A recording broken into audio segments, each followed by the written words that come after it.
Logra and welcome back to my YouTube channel. Students, today we will discuss about question number 3 of exercise 10.2 of class 10th. So let's get started. If tangent PA and PB from a point P to a circle with center O are inclined to each other at angle of 80 degree, then angle POA is equals to, ठीक है, means आपको दो tangents दिए हैं, ठीक है, आपको एक सर्कल दिया, सबसे पहले तो हम डायग्राम ड्रॉ करेंगे, उसके बाद हमें पता लगेगा कि हमें क्या फाइंड आउट करना है, ठीक है। तो आपको एक सबसे पहले सर्कल दिया तो हम वो ड्रॉ कर लेंगे, दिस इज योर सर्कल।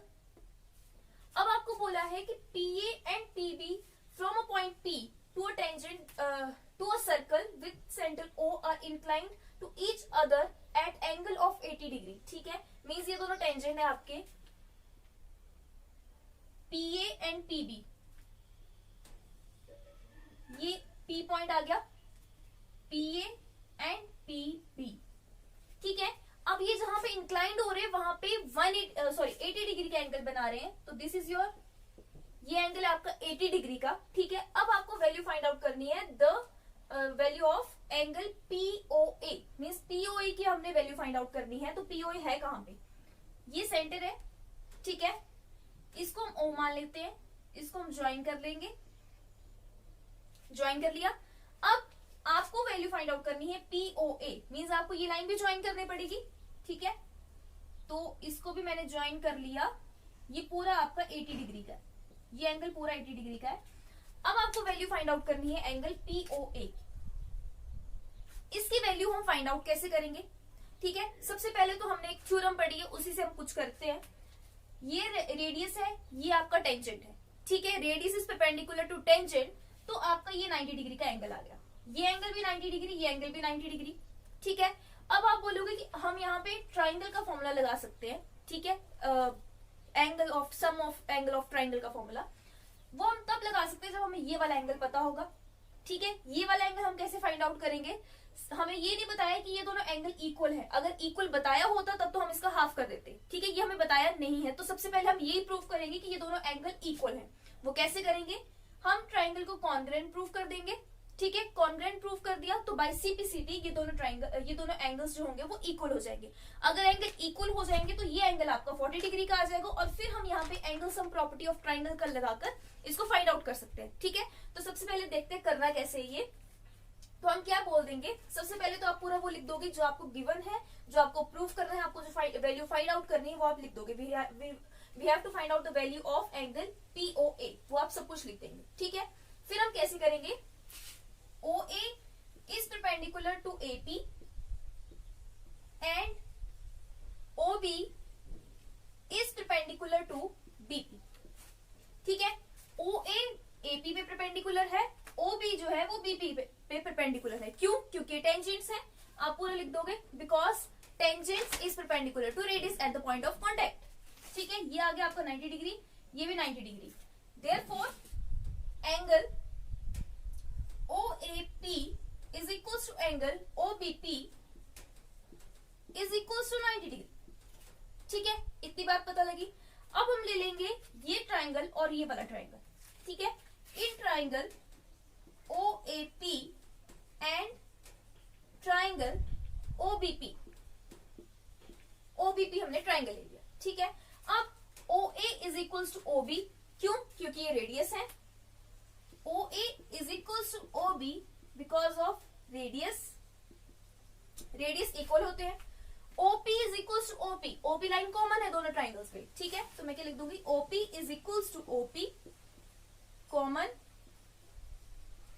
अब AP is equals to BP, क्यों, क्योंकि जो टेंजेंट्स होते हैं, एक्सटर्नल पॉइंट से जो टेंजेंट्स निकलते हैं वो हमेशा क्या होते हैं, वो इक्वल होते हैं। ये आपने थ्योरम में पढ़ा है, 10.2 थ्योरम, ठीक है। तो AP is equals to BP, क्यों, क्योंकि आप वहां पे पूरी थ्योरम लिख देंगे, ठीक है। जो भी थ्योरम है आपकी 10.2 वो आपने पूरी लिख देनी है। Therefore by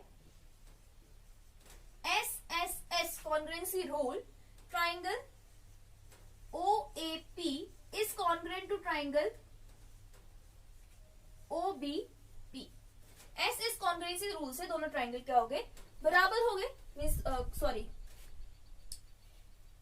SSS congruency rule से क्या हो गए, ये दोनों ट्राइंगल क्या हो गए, कॉन्ग्रुएंट हो गए। अब बाय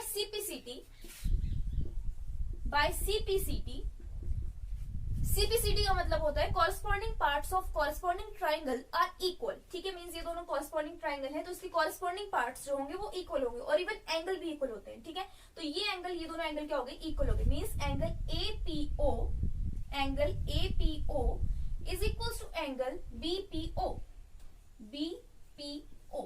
ये दोनों एंगल क्या हो गए, इक्वल हो गए। मींस ये वाला एंगल और ये वाला एंगल इक्वल हो गया। अब आपके पास ये पूरा एंगल कितना है, 80 डिग्री का। Since angle APB is equal to 80 degree, ठीक है, ये 80 डिग्री का है, तो आपका APO कितने डिग्री का हो जाएगा, 40 डिग्री का।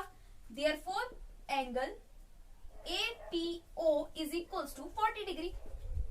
ठीक है, ये एंगल आपका आ गया 40 डिग्री का। अब हम क्या करेंगे, ये एंगल 40 डिग्री का आ गया, ये एंगल आपका 90 डिग्री का है, तो हम यहाँ पे क्या लगा देंगे, angle sum property of triangle. ठीक है, फिर आप लिख देंगे in triangle AOP, triangle AOP पे angle OAP plus angle APO plus angle POA is equal to 180 degree.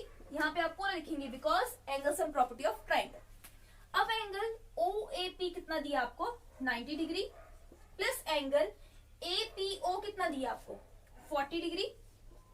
ठीक है, plus angle POA is equal to 180 degree, ये आपको फाइंड आउट करना है। ठीक है, अब 90 plus 40 is 130 degree plus angle POA is equal to 180 degree.